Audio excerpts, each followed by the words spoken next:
Bonjour à tous, j'espère que vous allez bien. Alors aujourd'hui on va parler du démaquillant, et oui, démaquillant tonique visage et des beaux ongles. Donc comment on fait pour gérer tout ça, pour avoir les produits adaptés et ne pas abîmer notre peau et nos ongles. Donc en voulant purifier notre peau, on l'étouffe. Et oui, attention, c'est un comble quand même de nettoyer notre peau et de l'étouffer. De nombreux démaquillants embarquent en effet des corps gras minéraux capables de boucher les pores, ce qui favorise l'apparition de boutons. Et oui, les petits boutons qu'on a de temps en temps, ça vient de là. Donc le mode d'emploi d'un bon démaquillage malin, ça va être premièrement d'appliquer une huile végétale hydratante adaptée à votre type de peau partout sur le visage à la main, émulsionner du bout des doigts pour bien déloger les dépôts de maquillage. Ensuite, deuxièmement, rincer avec une serviette humidifiée à l'eau tiède. Troisièmement, tamponner la peau à l'aide d'un coton imbibé d'hydrolat, alors soit un coton, soit une lingette démaquillante réutilisable bien sûr, de la camomille ou de la lavande qui est adaptée pour tous les types de peau. Quatrièmement, absorber le surplus avec un mouchoir en papier ou une lingette. Et cinquièmement, appliquer votre sérum de nuit. Donc, pour ma part, moi, je ne fais pas tout ça. J'utilise directement mon démaquillant sain, qui est très très efficace. Donc, vous voyez, il y a deux couleurs. Et quand on le mélange, eh bien, il est uniforme. Et du coup, il est sans toxines, pas testé sur les animaux. Il n'a pas de produits chimiques dedans. Il est vraiment très très doux, même pour les yeux. Donc voilà, je vous le recommande à 100%. Donc, si vous voulez créer votre propre démaquillant maison, ce qu'il faut faire, c'est que dans un flacon propre de 20 centilitres environ, vous mélangez 12 centilitres d'huile d'argan et 8 centilitres d'hydrolat de bleuet. Vous conservez cette huile à température ambiante. Deuxièmement, dans une petite casserole, vous faites frémir pendant 3 minutes 10 centilitres de crème fraîche entière liquide. Et oui, ce n'est pas une recette pour manger, c'est bien une recette de démaquillant. Vous ajoutez un tiers de concombre épluché et râpé, une cuillère à café de miel liquide, vous laissez refroidir, vous filtrez avec une passoire et vous versez dans un flacon propre de 20 centilitres. Tout doux, ce démaquillant ne risque pas de piquer les yeux et vous le conservez au frigo pendant 10 jours. Donc voilà un petit peu pour le démaquillant. Maintenant, on va passer au tonique visage. Alors cette sensation de frais, son action antibactérienne, son effet astringent. L'alcool muscle les lotions toniques, mais il y a alcool et alcool.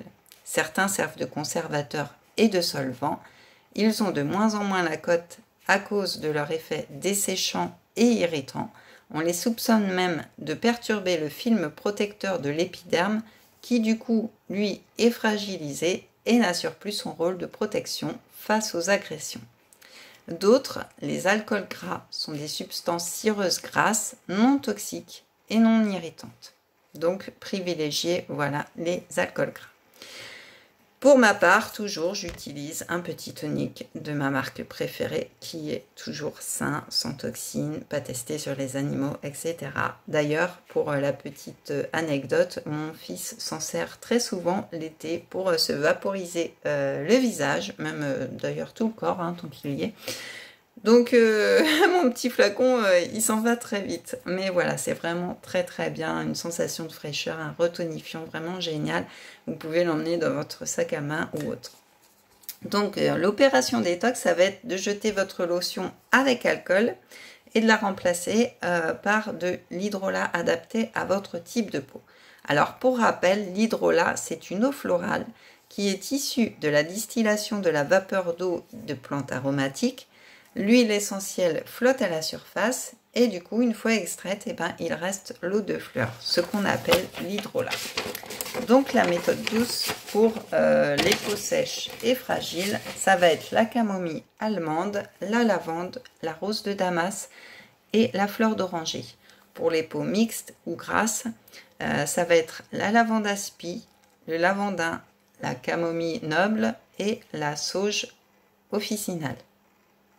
Donc la recette d'un bon tonique maison, ça va être dans un flacon de mélanger 30 centilitres d'hydrolat d'oranger et 2 g d'huiles essentielles de lavande officinale. Vous agitez bien, vous appliquez matin et soir cette lotion sur une peau nettoyée à l'aide d'un coton bien imbibé ou bien sûr d'une lingette jetable. Donc voilà pour notre tonique. Et maintenant, on va parler des ongles, des faux ongles, des vernis, enfin voilà. Comme vous le voyez, moi j'ai coupé mes ongles, je les coupe souvent, je ne supporte pas les ongles longs. Ils ne sont pas vernis et ils sont propres et voilà, on peut voir quand il y a quelque chose qui ne va pas. Donc il faut l'avouer, des faux ongles pas trop longs et bien propres façon French manicure, et ben ça en jette forcément. Mais attention parce que c'est la partie émergée de l'iceberg. Sous les ongles, c'est pas joli joli. Et oui, vous avez des beaux ongles à la surface, mais en dessous, qu'est-ce qui se passe? Eh bien, toutes les salissures, toutes les bactéries viennent s'y loger et du coup, vous ne les voyez pas parce que vous avez des faux ongles.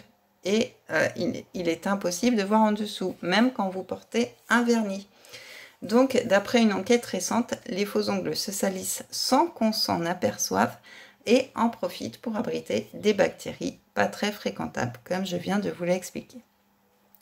Donc, l'opération détox, ça va être premièrement d'éviter tous les faux ongles, surtout si vous vous occupez de jeunes enfants ou de personnes affaiblies.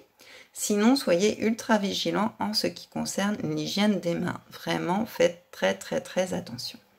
Deuxièmement, arrêtez les vernis pas clean. Les microbes s'engouffrent dans des micro-fissures invisibles à l'œil nu qui strient tout vernis posé depuis plusieurs heures, même les vernis incolores bien sûr. Mettez du vernis que pour les grandes occasions et laissez respirer l'ongle au maximum le reste du temps, comme je le fais moi. Arrêtez,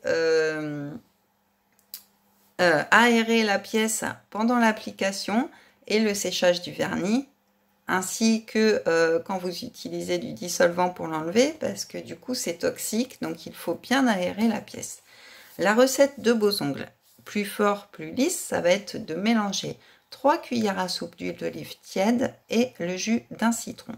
Une fois par semaine, faites prendre un bain de 10 minutes à vos ongles dans ce mélange. Essuyez-les avec un papier absorbant sans les rincer et vous allez voir, vos ongles vont être super beaux. Donc voilà pour aujourd'hui, j'espère que cette petite séance de démaquillant, tonique et ongles vous aura satisfait. Si vous avez des questions, mettez-moi un commentaire. Si vous voulez qu'on échange, il n'y a pas de souci. Abonnez-vous à ma chaîne pour avoir d'autres infos parce qu'il y a plein de sujets à aborder. Pensez à la petite cloche aussi pour avoir les vidéos en direct. Rejoignez-moi aussi sur Facebook, sur Instagram. Et puis moi je vous dis à très vite dans une prochaine vidéo. Ciao!